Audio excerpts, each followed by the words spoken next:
देश में विचारधारा की लड़ाई चल रही है। एक तरफ आरएसएस बीजेपी की विचारधारा और दूसरी तरफ कांग्रेस पार्टी की विचारधारा। पार्टियां बहुत हैं, विपक्ष में पार्टियां हैं, मगर विचारधारा की जो लड़ाई हो रही है वो बीजेपी और आरएसएस और कांग्रेस की विचारधारा के बीच में लड़ाई हो रही है। कांग्रेस की विचारधारा, कॉन्स्टिट्यूशन की विचारधारा, देश को जोड़ने की विचारधारा, सबको एक साथ लेने की विचारधारा, जो हमारा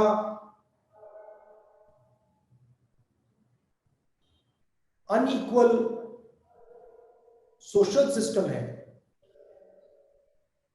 उसके खिलाफ लड़ने की विचारधारा कांग्रेस की है। आरएसएस और बीजेपी चाहते हैं कि चुने हुए लोग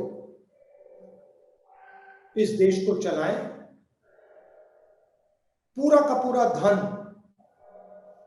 चुने हुए लोगों के हाथों में हो, सारे के सारे इंस्टीट्यूशंस उन्हीं लोगों के कंट्रोल में रहें, चाहे वो जुडिशरी हो, चाहे वो ब्यूरोक्रेसी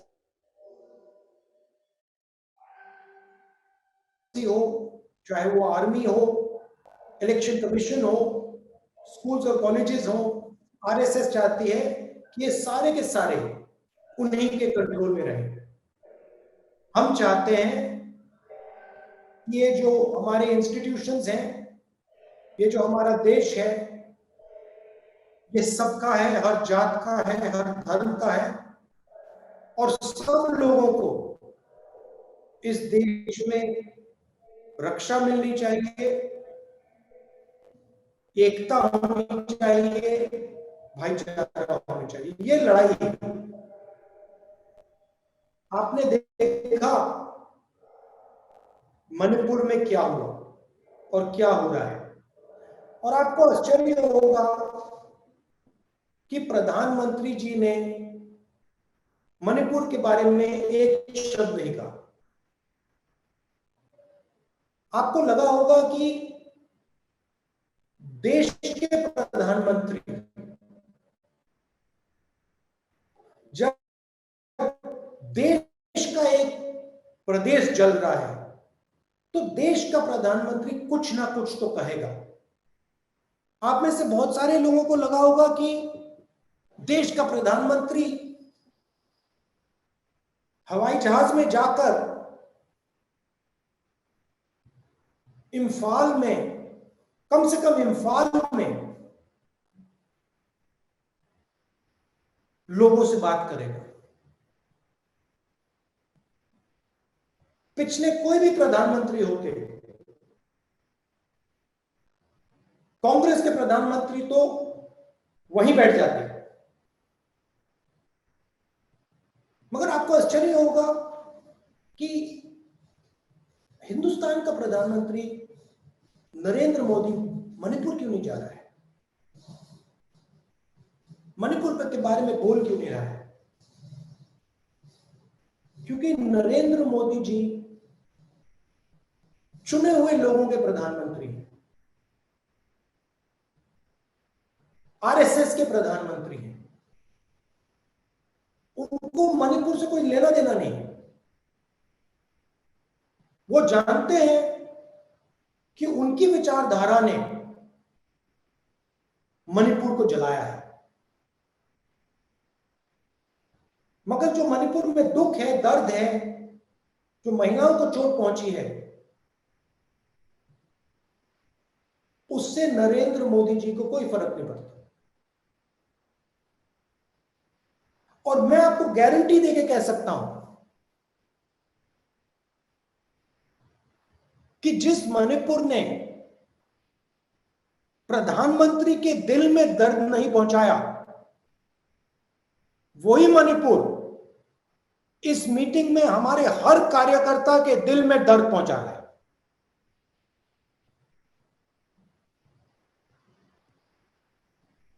क्या आपको लग रहा है हर यूथ कांग्रेस के कार्यकर्ता को लग रहा है कि भाई हमारे देश में लोगों को चोट लग रही है, लोगों को दुख हो रहा है, हमें उनके साथ खड़ा होना चाहिए। मणिपुर में जाके खड़े होना चाहिए। अगर मणिपुर में नहीं जा सके तो जहां हम खड़े हैं, हमारे दिल में जो दर्द है, जो हमारी भावना है उनके लिए,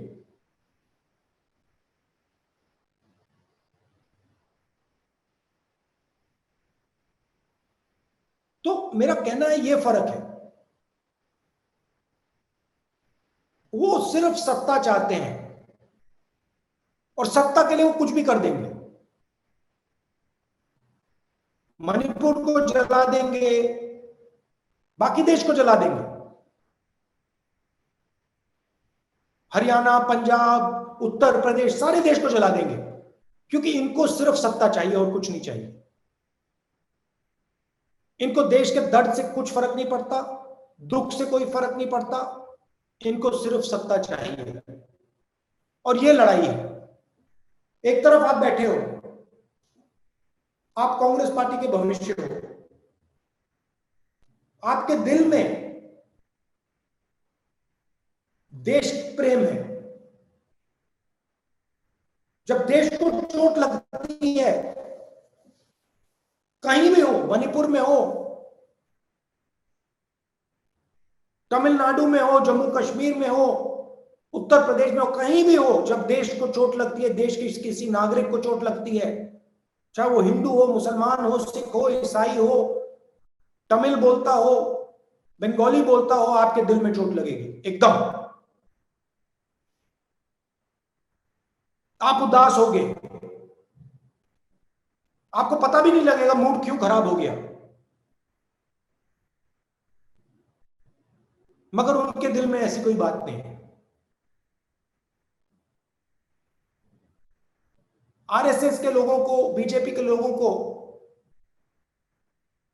कोई दर्द नहीं हो रहा, कोई दुख नहीं है उनके दिल में,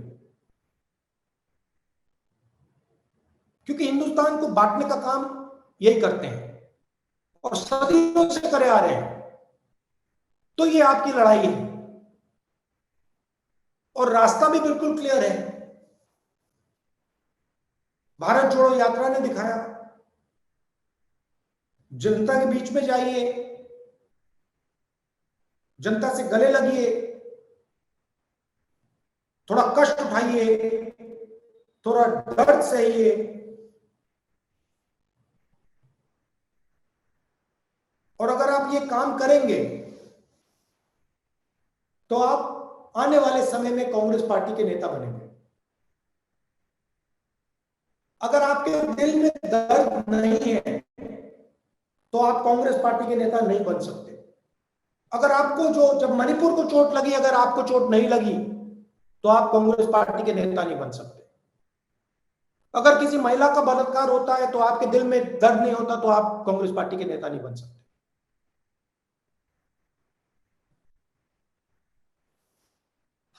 तो जो आपके दिल में जो दर्द होता है, उसका कारण आपकी देशभक्ति है कि आप अपने देश से प्यार करते हो।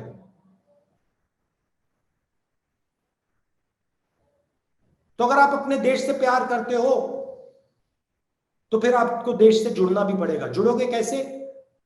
जनता के बीच में जाके, उनकी कठिनाइयों को समझ के, उनके बीच में रह के और एक दूसरे से प्यार और मोहब्बत से बर्ताव करके। भारत जोड़ो यात्रा में बहुत अच्छा नारा निकला, नफरत के बाजार में मोहब्बत की दुकान खोलनी है। यही भी आपका काम है और कुछ बोलने की जरूरत नहीं है। मणिपुर में इन्होंने नफरत की बाजार खोली, चलिए हम जाके मोहब्बत की दुकान खोलते हैं। जहां भी ये नफरत फैलाते हैं वहां आप जाके मोहब्बत की दुकान खोलिए। और देखिए, मजे की बात देखिए, ऑपोजिशन अलायंस ने बहुत सुंदर नाम चुना,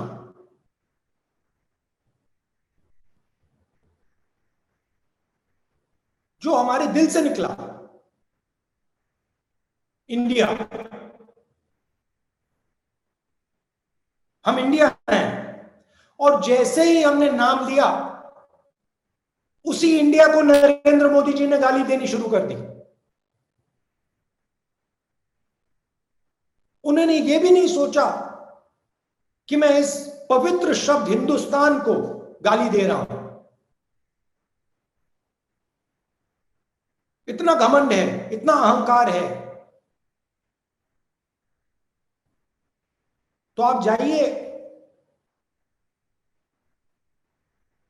मोहब्बत की दुकानें खोलिए, और इस सिर्फ जनता के बीच में नहीं, सिर्फ मणिपुर में नहीं, अपने घर में भाई के साथ, बहन के साथ, माता पिता के साथ, अपने कॉलीग्स के साथ, यूथ कांग्रेस की टीम के साथ आप मोहब्बत फैलाइए, उनको नफरत फैलाने दीजिए। मुश्किल समय है, बीजेपी की सरकार है, आप पे आक्रमण करते हैं, डरो मत, खड़े हो जाओ, पीछे मत हटो। मैं आप सबको कांग्रेस पार्टी की विचारधारा की रक्षा करने के लिए बधाई देता हूं, और जो आपकी अगली मीटिंग होगी उसमें मैं आपको जूम से नहीं, मगर वहां आकर आपसे बातचीत करूंगा। बहुत बहुत धन्यवाद।